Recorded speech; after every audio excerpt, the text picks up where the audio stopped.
Hey,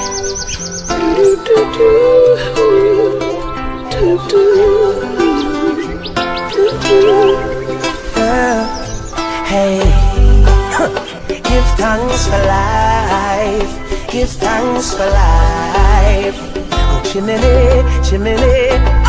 Today my rise like the sunrise, my bright and my upright. No one can broke my fight. Welcome again to Strong and Healthy. Strong and Healthy. I'm surrounded by two strong men. Can you see? Yes, strong.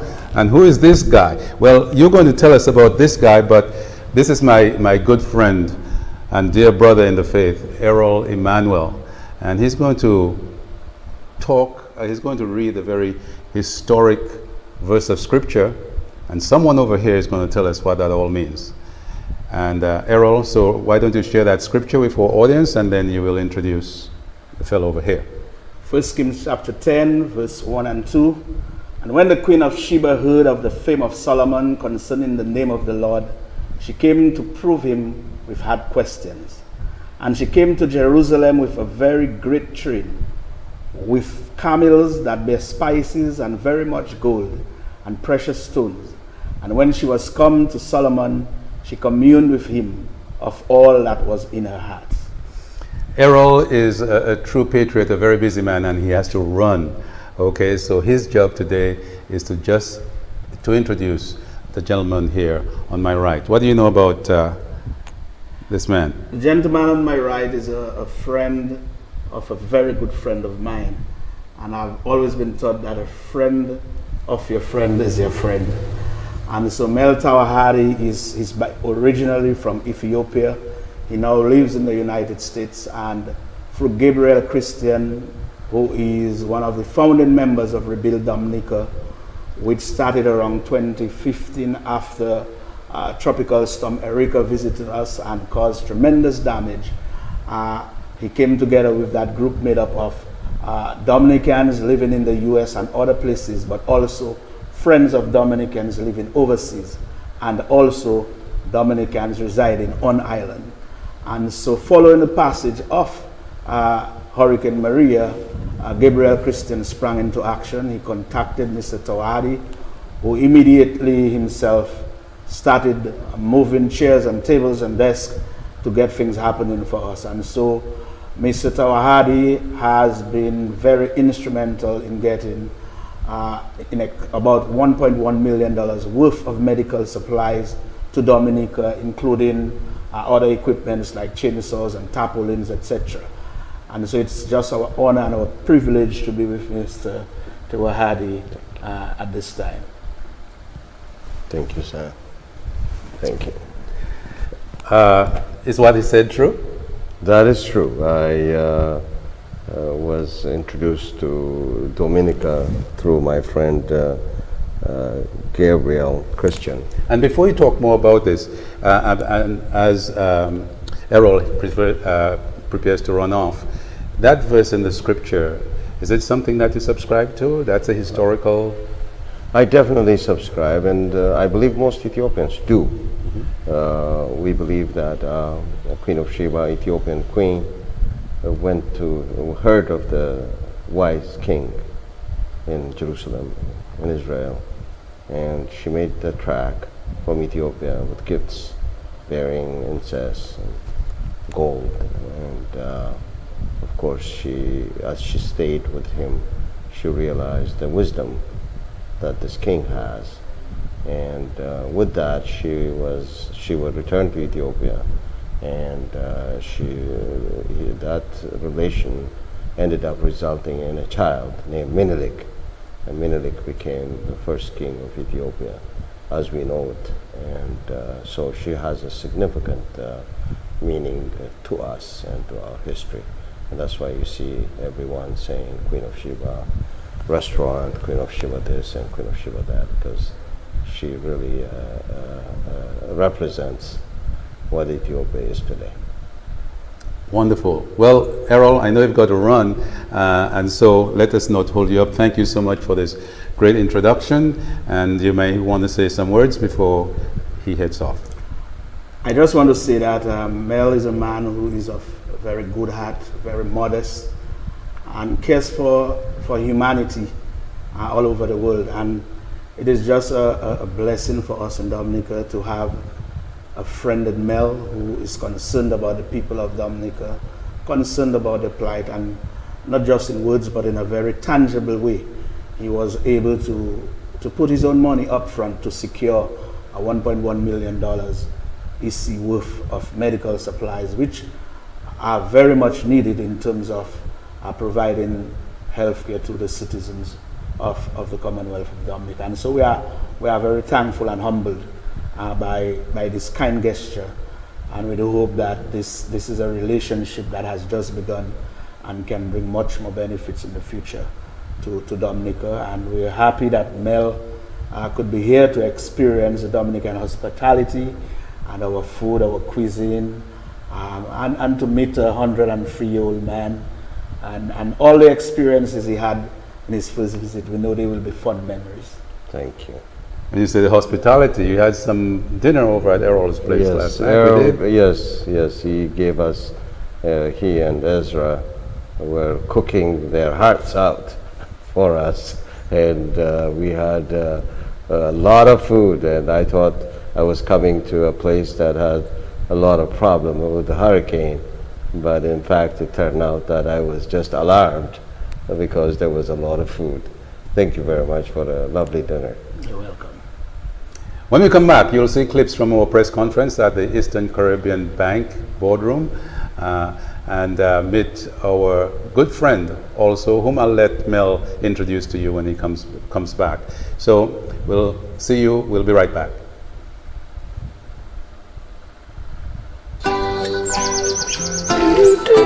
Yeah.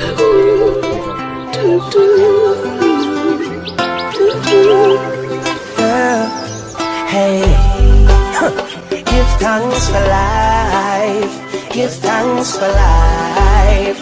Oh, chimney, chimney. Today my rise like the sunrise, my bright and my upright. No one can break my vibes.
Heavenly music we were listening to. Yes, it is a beautiful song. This particular piece was written many years ago, but we saw it as it was performed by a classical pianist named Girma Bifrashawa. He was trained in Eastern Europe, in a country called Bulgaria. He plays very good classical music, but he also has written his own pieces. This particular one is called Shepherd with the Flute. So as you know, Ethiopia has got a lot of shepherds, Yeah. and a lot of the shepherds on these mountains play those flutes. We are so honored and proud and privileged to have you visiting with us, and we hope that you introduce more of Ethiopian history, Ethiopian culture to us. You think there's any chance you might be able to get this gentleman to come down? And I'm definitely going to try. He lives in Ethiopia, and we'll try to get him. He's one of those brave souls who went to school in Bulgaria, and when the Eastern Europe fell apart, his education was disrupted, and so basically he had to go to Europe, went to Italy, and there were some good Italian people who really loved him. And they said, what do you want us to do for you? We want to help you. Because, you know, being from Ethiopia, student, refugee, basically has nothing other than his love of music and grand piano. And of course, he was able to play that in Italy. And he told them, the best thing you can do for me is to send me back to Bulgaria. Well, listen, we have a very brief time. You're only here for 3 days. Yes. We had a wonderful press conference. We're going to show some clips of that, and we'll come back and talk about your thing. You're into wealth creation, aren't you not? Yes, I am. I'm into wealth creation and wealth preservation. That's right. And so we'll talk a little bit about cancer and how we can fix our attitude toward cancer and overcome in many instances. Yes, Doc. So let's go to the press conference and listen to some clips from the great time that we had.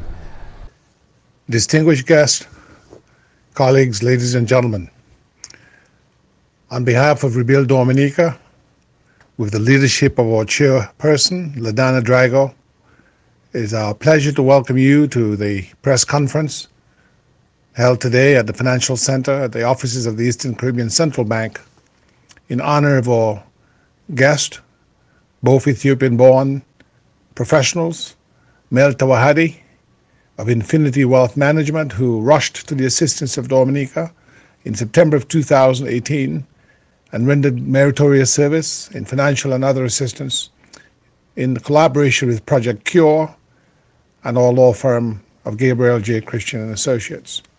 We also wish to welcome Captain Demetrius Apokramaitis, a Greek-Ethiopian Air Canadian pilot who, almost 40 years ago, came to Dominica's assistance after Hurricane David and rendered meritorious assistance in clearing roads and repairing homes. Today, more than ever, as we gather to turn over or hand over to the government and people of Dominica almost $500,000 in medical and related supplies for the health care of our nation, it is now more than ever important that we unite our efforts, government and opposition, civil society, private sector, as we grapple with the complex and protracted crises born of the natural disaster which struck Dominica last year. We know that with the increasing problems from climate change, increasing pressure on scarce natural resources, that we're going to have to find ways to coordinate, collaborate, and cooperate. These should be the three guiding principles or the bywords for our very existence: the ability to cooperate, coordinate, and collaborate. In so doing, we will be able to harness the most important resource that we have, that is the human resource of the Dominican people at home and abroad, allied with our other brothers and sisters from Africa, Europe, Asia, Latin America, and the Caribbean. We can make a direct impact on the development needs of our respective countries. We want to thank all those persons inside and outside Dominica who lived by those three words, that of the need to cooperate, to coordinate, and to collaborate. We can add a fourth word, to communicate, so that we can have a more inclusive and more effective rendering of not only relief assistance, but the reconstruction phase, which will soon have to be embarked upon, so that we can recover our roofs, rebuild our farms, open new factories where they did not before exist, and create a civil defense capacity so we are not going to, as a Dominican nation, reliant always on foreign assistance when disaster strikes. We know that we live in a disaster zone, and because of that, it is our duty, it must be our absolute obligation to unite the Red Cross with the Cadet Corps, with the Boy Scouts, with the Cubs, with the police, with the Rotary Club, the Lions Club, the Kiwanis Club, the teachers and nurses, so we have a robust civil defense capacity to protect our persons and our properties when disaster strikes.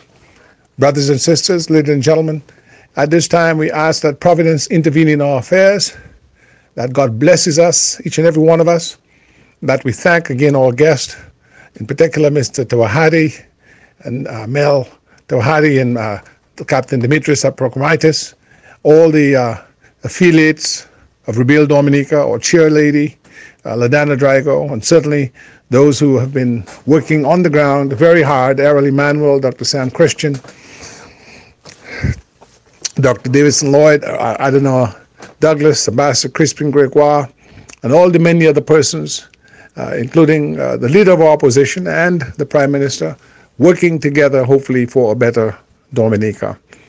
And the First Lady of Culture in Point Michelle, Joan Frampton, and her three youth, the vibrance of the youth. That's what we're going to highlight today as far as the help and the aid that has been given, how it's impacting our people. Mel? Mel Tawahade. I am from Colorado, Ethiopian by birth, American by citizenship, and I own Infinity Wealth Management in Colorado and Infinity Retirement Solutions in Canada. I also work with the Prince of Ethiopia in his financial affairs. Dominica, yes. In '79, I had just left Ethiopia in '77, and through Europe, ended up in Canada, where I had started my flight training. And when Hurricane David hit, some of the people that I was associated with and that were actually sponsoring me for my flight training had gotten a call because the chief of that company, that organization, his son was married to the daughter of one of the missionaries that used to be here a long time ago, Mr. Hoth. And they had just gotten a call. The pastor of that church at Goodwill just called Canada. I said, listen, can you send help? Hurricane is about to hit and it's going to be pretty bad.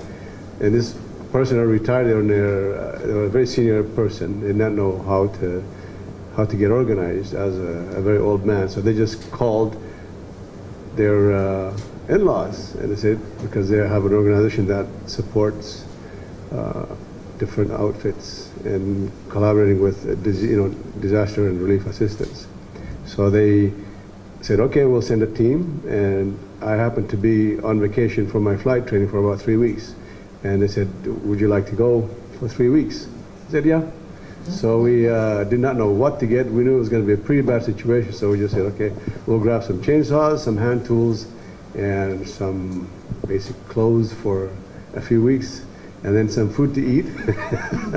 and then we came down, and we ended up at camping out at the Goodwill Church, and we just started by literally collecting whatever was around that soccer field, the debris, and we just assigned different teams and started gathering whatever was left by the hurricane, cutting it into smaller chunks that were going to be reusable and recyclable. So we just started reusing that stuff.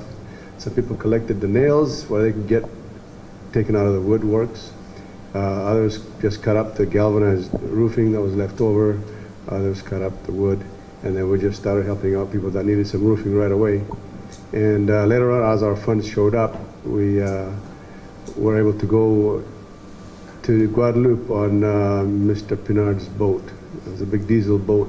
It took all night to get to Guadeloupe. Welcome back. Mel and I, we are going to talk briefly about the thing that you're into, wealth creation and wealth preservation. How do you get to be in such a prestigious position? You own this fantastic company in Canada and the United States? Yes, I was basically really, I was focusing on trying not to be poor. That's really was my focus. Mm-hmm. Not necessarily to be rich, but I wanted to be not poor. And so I had the opportunity to visit with my first manager that recruited me in the insurance business. I'm sure Mr. Curtis Tong will appreciate the way we started the business. We started about the same way. And this we had a good time talking with him. Absolutely. Yes. We have the same type of life, and so we spend the same type of thing and doing the same kind of stuff. So I was introduced by a gentleman named Jerry Green, a Jewish gentleman, who said, if you put your mind to it, you will do well. Because I already speak a couple of languages, of course, Ethiopian, some Arabic, and German. And being Canada, a lot of multicultural melting pot. I said, this language will really serve you right if you get into the business. And sure enough, it really worked well for me, and particularly for the German community, as Ethiopians were not really wealthy then. We were just starting out, coming from Ethiopia, chased out of Ethiopia by communists. So we didn't have much, but we started from nothing.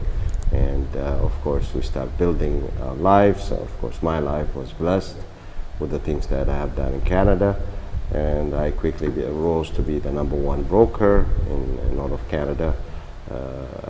By the time I left, I was #3, I would say, in the country on the production side of the insurance side. So I wanted to try something bigger, even bigger. So I wanted to go to the US because in the insurance number, the US is always 10 times the size of what a Canadian will do. The population is 3 times. As you know, there's only 30 million people in Canada and 300 million in the US. So I said, I'm going to try something bigger. Of course, going to the US looked like a mistake, because I really had a hard time when I first got there, because I thought it was a little bit different than Canada. But that was in '93, and I almost was so discouraged that I thought I was going to go back in '94. But I didn't give up, and God helped me to stay with it. A bunch of clients in Colorado who said, no, you're not going back. We're going to help you. We're going to bring our families to buy policies from you and investment from you. And of course, those people really encouraged me and helped me. And I joined the Lions Club of Denver at that time in 1995. So I've been a member there for 23 years. So I networked and got a lot of new clients and so forth, and eventually went on from Metropolitan Lives to start my own company called Infinity Wealth Management. So from your perspective, what are your views on, the African diaspora, in Canada, the United States, the United Kingdom, but especially here in the Caribbean, perhaps a little bit that you've seen about Dominica? What kinds of attitudes that we need to have in order to uplift ourselves? Well, we have to recognize people that have more wealth than us. So there are a lot of people that are richer than us. So you got to find ways to service those people. You got to find ways to be introduced and to be of service to the community. So even if you want to help your own kind of people that may not have a lot of money, you have to work with the people that have high net worth, the rich people, that is. And in order to work with them, you need a certain kind of attitude. If you have an attitude of blaming or thinking that they have advantage over us, it's not going to work. They're going to read through you, and they're probably not going to open too many doors for you.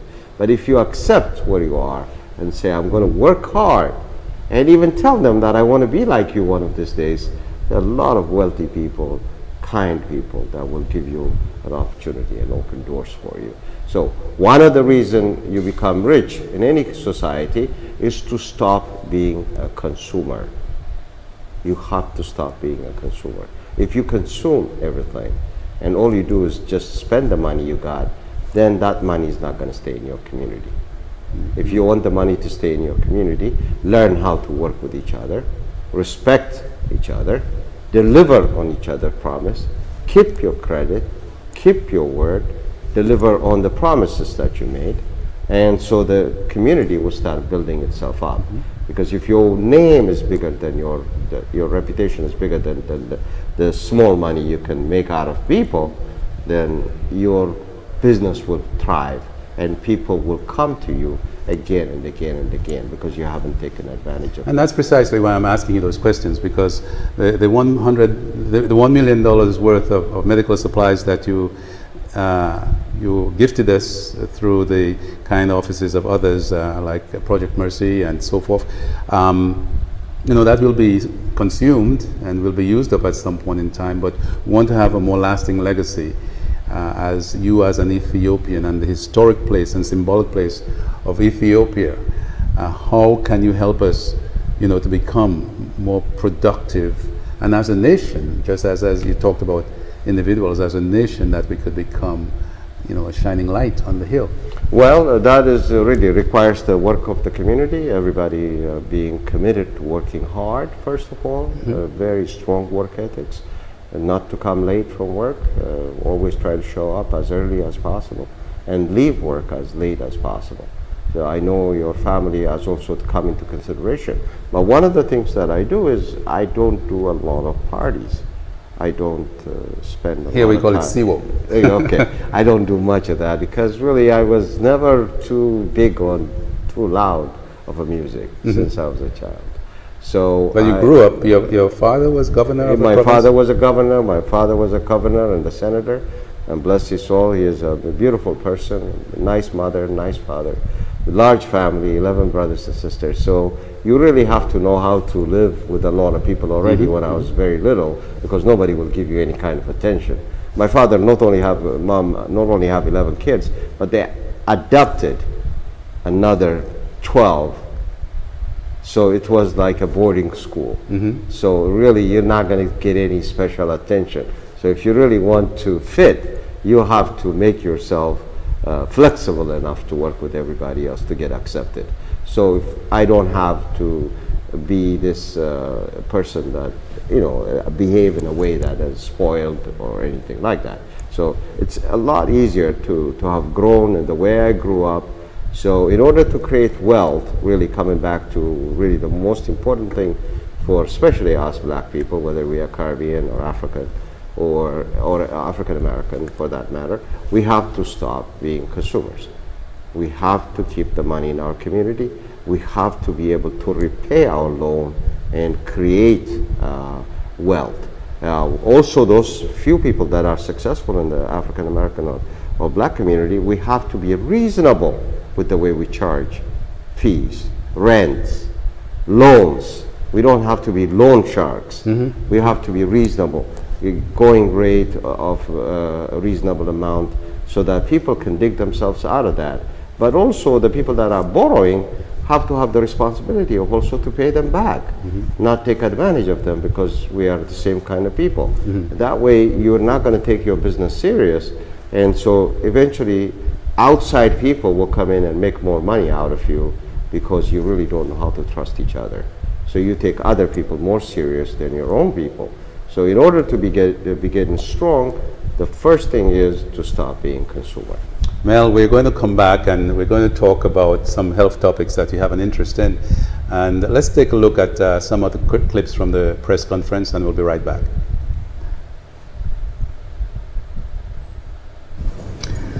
My brother Sam Christian, good afternoon to you. And my brother Danny Lugay. Honorable Danny Lugay, good afternoon to you. Ladies and gentlemen of the media, the Point Michelle friends of Dr. Sam Christian, a very good afternoon to you. And I see one of our illustrious heads of industry, commerce, business in Dominica, Mr. Curtis Tong. Very good afternoon to you.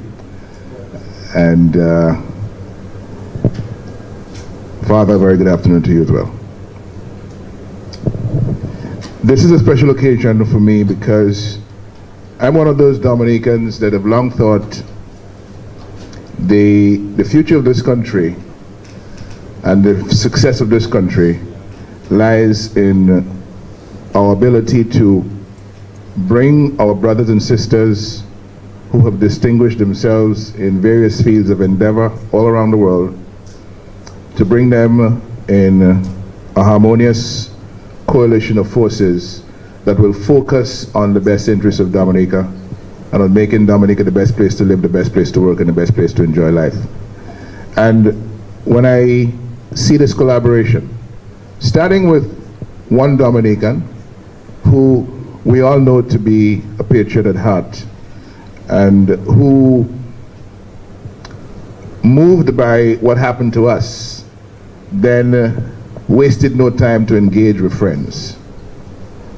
And one of the friends he engaged with, Gabriel Christian that is, was Mel Tiwahade. Mel Tiwahade is in Denver, Colorado. Gabriel Christian is in Washington, D.C. His law office, the law firm, operates out of the Maryland area. And then Melty Wahare has a friend called Demetrius, who is a friend of Danny Lugay, who enjoyed Danny Lugay's mother's chicken and rice back in '79. But he also enjoyed the singing and the guitar heartstrings of Danny and his brothers. So many years later, 38 years later, he remembers that. But a lot of people in Dominica are now getting accustomed to Danny and his guitar because they see him all around the country at funerals and so on. And it's a wonderful source of comfort and inspiration. What you're looking at, ladies and gentlemen, is a wonderful piece of collaboration. And how this coalition of forces that we talk about, us here in Dominica, our diaspora partners, and their friends and associates overseas. La la ye oti la la la la, la la ye oti la la la la, la la ye oti la la la la. Let me get it to you, abwa mama yo. La la ye oti la la la la, la la ye oti la la la la, la la ye oti la la la la. Let me get it shine boy, I bet you feel like oh. Shaya noi mama kagade pu, Shaya noi oti la usoti, Shaya noi ba mwe bele la tu, let me get it shine boy, bet you feel like oh. La la ye oti la la la, la la ye oti la la la la, la la ye oti la la la la. Let me get it boy, bet you feel like Shaya noi oti la usoti.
Okay, wonderful.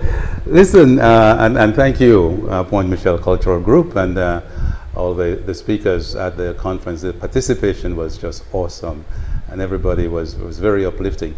And I want to take the opportunity to say thank you, in particular to all the officials of the Ministry of Health who facilitated this reception and processing of this the medical supplies, especially to Mr. Errol Thomas, who was chief pharmacist at one point and in charge of Central Medical Stores. He has done a fantastic job in coordinating all the relief supplies that has come in and distributing it to the hospital, clinics, private medical doctors as necessary.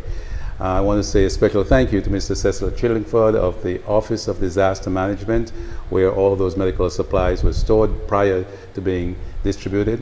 I want to say a special thank you as well to the Honorable Robbie Tong, and certainly his father, as you have heard before, Mr. Curtis Tong, colleague in the business, the insurance business with Mel, and who has entertained us and has really made this a very wonderful, very short, just 3 days, but we're having a great time.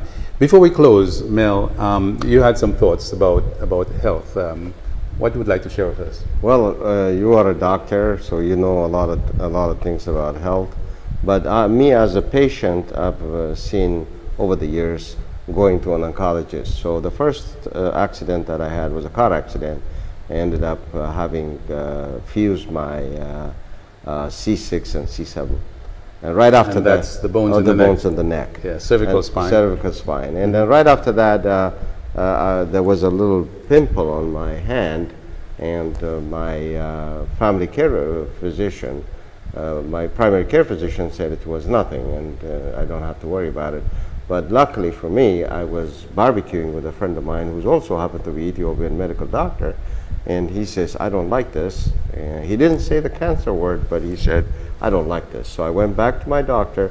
He insisted on it being nothing, but I said, no, this time I said, I want you to give me a biopsy, and I want to get, so you really have to insist, because a lot of doctors are busy, and life is difficult for them too, worrying about people, and some people, they're losing a lot of sadness. So people have to appreciate that doctors are also human, and they are very, very stressed trying to help us. So we have to help our doctors with everything that we can to help them help us. So basically I insisted on getting a biopsy, and in this case it turned out to be cancer. And not only cancer, it was a sarcoma. So, oh my goodness. Yes, really? and so they were immediately rushed me to St. Luke's in Denver, Colorado, and they took a 6-hour surgery, took all the cancer out, and it was very extensive surgery.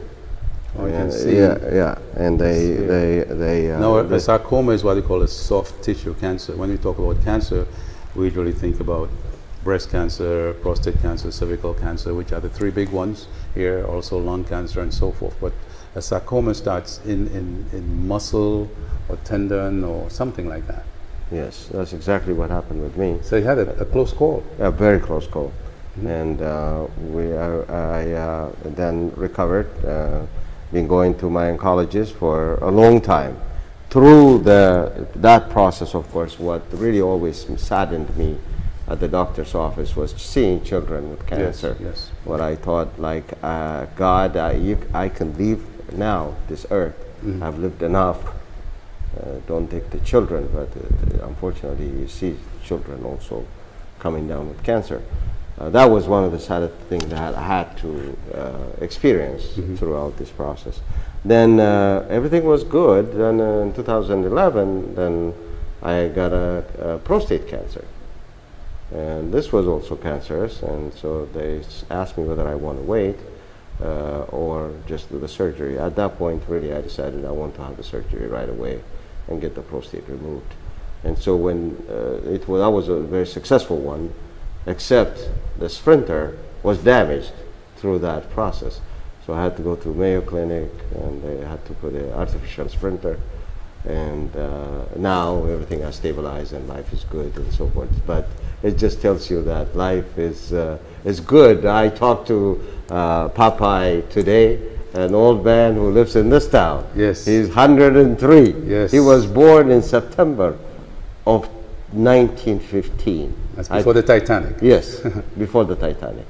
He was born 1915, right at the beginning of the First World War, and he's still alive. And so, and he doesn't take no medication, he doesn't take no supplement, he doesn't take nothing. And I wasn't sure whether he wore glasses or not. No, not he did walking, not. Not walking with any kind of assistance or anything nothing. like that. He walks, is in good shape and so forth. So, you know, our attitude helps us to stay long and live a good life. You talked about that early detection being Yes. very important. As Very you said, important. you decided let's not waste time. On my first patient when I came back home 5 years ago was a young man. I won't say what occupation he was, but because everybody will know who it was. But he had a tumor, a sarcoma, and the surgeon at the time recommended amputation. And he said no, he'll speak to his pastor about it, speak to his mother, and both of them advised him against it. And then it spread into the body, and that time he came, wanted to have the amputation, but it was too late. And so I remember, you know, it was when they called me to his village to pronounce him dead. It was a very, very sad day. But he was only 26, and you know, this cancer is a very fearsome word, but we don't have to be afraid about it as long as we do the best that we can in terms of nutrition and exercise. Doesn't make you immune, does it? But if you're mindful of taking good care of yourself, then you'll stand a very good chance of having a full, abundant life like you do. Thank you very much. Thank you, Doctor. Christian. You've been really, I followed your story as you try to help your people and the kind of experience that you went through this hurricane. It was really sad, but because we are also Ethiopians and we know what suffering is, we know when we see one.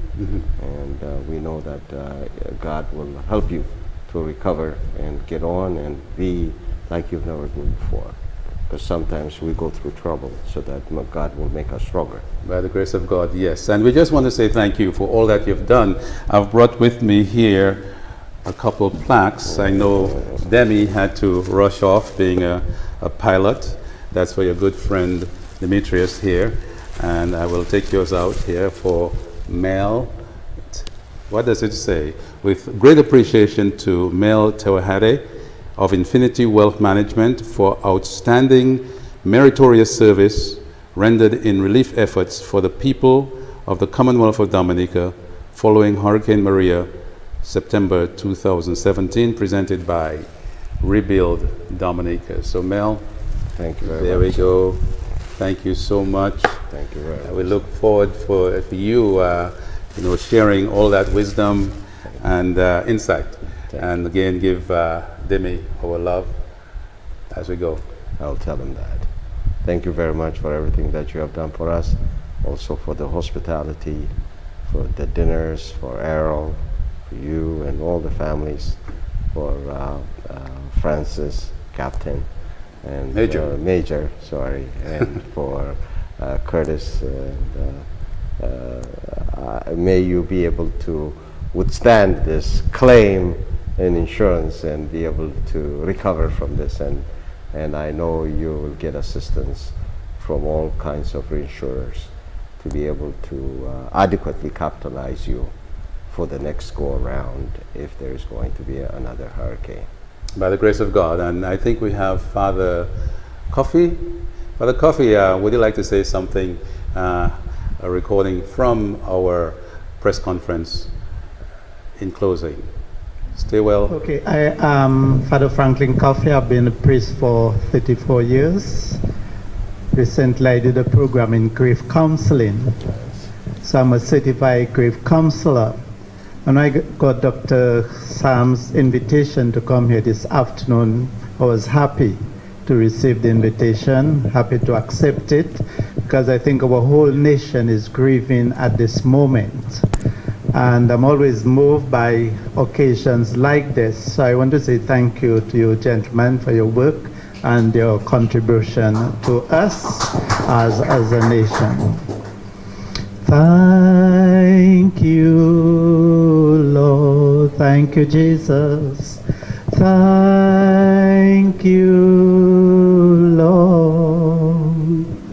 Thank you, Lord. I just want to thank you. I just want to thank you. I just want to thank you, Lord.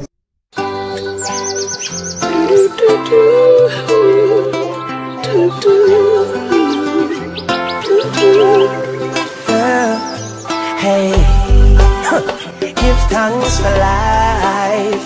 Give thanks for life. Oh, chimney, chimney. Today my rise like the sunrise, my bright and my upright. No one can break my vibes.